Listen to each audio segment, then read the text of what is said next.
Hey everyone, thanks for tuning in to today's video. If you are looking to improve any aspect of your life, I suggest asking these 4 questions.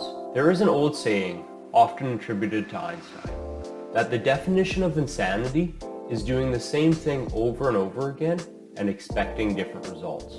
And while I think we would all agree with this definition, its magnitude of truth doesn't fully carry over into our everyday lives. You see, we are all struggling with something, whether it's missing compassion in our lives, whether we're living paycheck to paycheck, or if we're going each day without being fulfilled. And even though so many of us are struggling, we still wake up and do the exact same thing as we did the day before.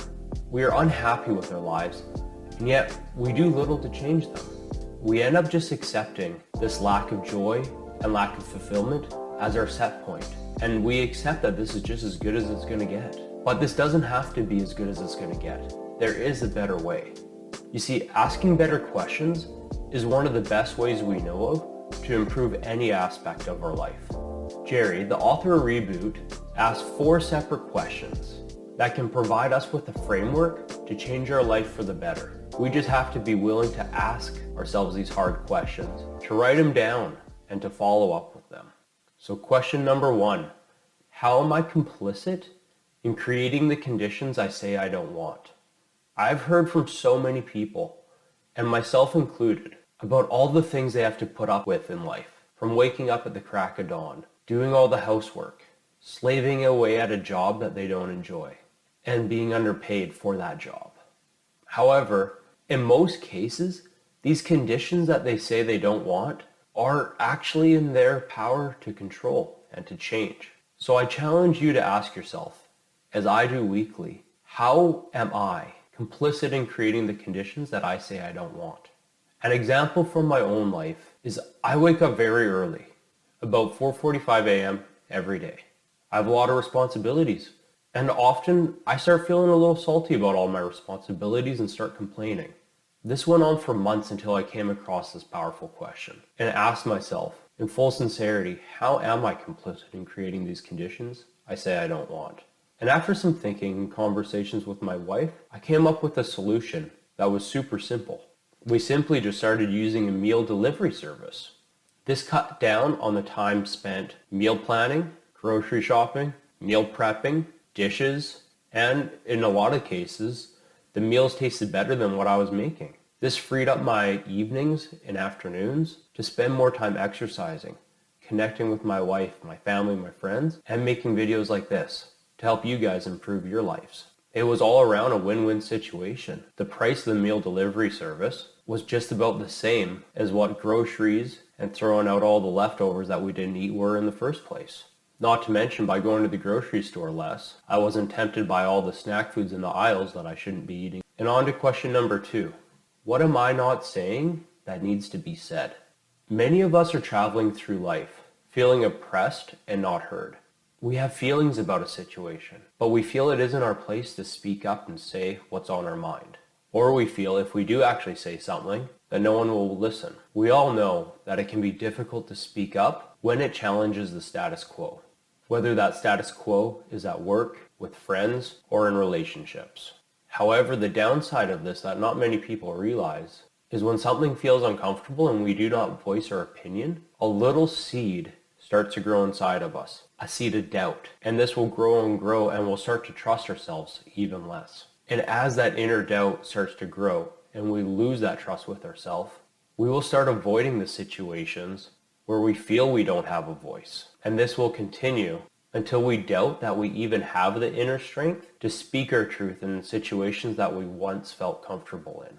When we are in a situation and something needs to be said, it is our duty to speak up and say it. We need to avoid the bystander effect and be the person who will say something when there is a situation that's wrong. On to question 3.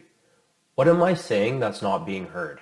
When we finally build up the courage to say something that needs to be heard, it can be instantly demoralizing when no one listens. I'm sure we've all had the experience when we finally work ourselves up to say something that's been on our mind, but no one seems to hear. When this happens, we need to look deeper inside of ourselves and ask, why are we not being heard? Is it our phrasing? Is the way that we're talking to others coming off as offensive? Are we even saying something that's relevant to the current situation? Or perhaps no one's hearing us because what we're saying just isn't that important? Or are we telling the wrong audience? Sometimes what we say is perfectly phrased, and it is very important, but we're just telling it to the wrong people. And finally, question number 4, what's being said that I'm not hearing? Just as other people don't always listen to us, we don't often listen to ourselves, let alone others. So it can be mind-opening when we take the time to understand what we're not hearing. When we're pushing ourselves too hard and not recovering our body or our mind, they will let us know. It will slowly whisper that it needs a rest. Like when we've been staring at a computer screen all day and our eyes go blurry. Or when we're running a 10K and our knee starts hurting on that last kilometer. But when we constantly push past these early signs, like drinking another espresso or taking an Advil, then that gentle whisper that you need a rest turns into a yell. And when we ignore these signs for too long, well, that's when we get burnt out or get sick. Our body does a full stop and forces us away from these stressors. Like our internal dialogue, our relationships with others will follow the same pattern. Friends and family will make jokes or quietly point out something that bugs them. But if we are not attuned to hearing these comments, we'll push past these early warning signs and can damage our relationships.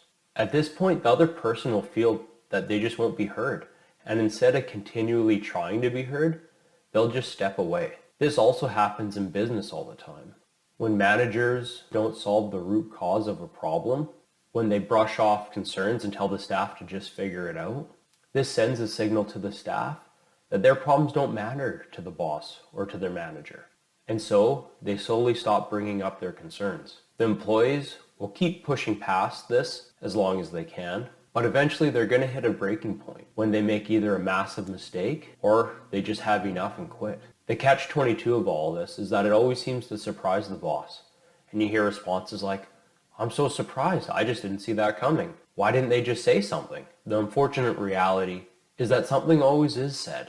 However, it's just not always heard. So when we ask ourselves this question of what's being said that I'm not hearing, it's not just for our sake. It's for everyone around us as well. So to recap our 4 questions. Question number 1, how am I complicit in creating the conditions I say I don't want? Question number 2, what am I not saying that needs to be said?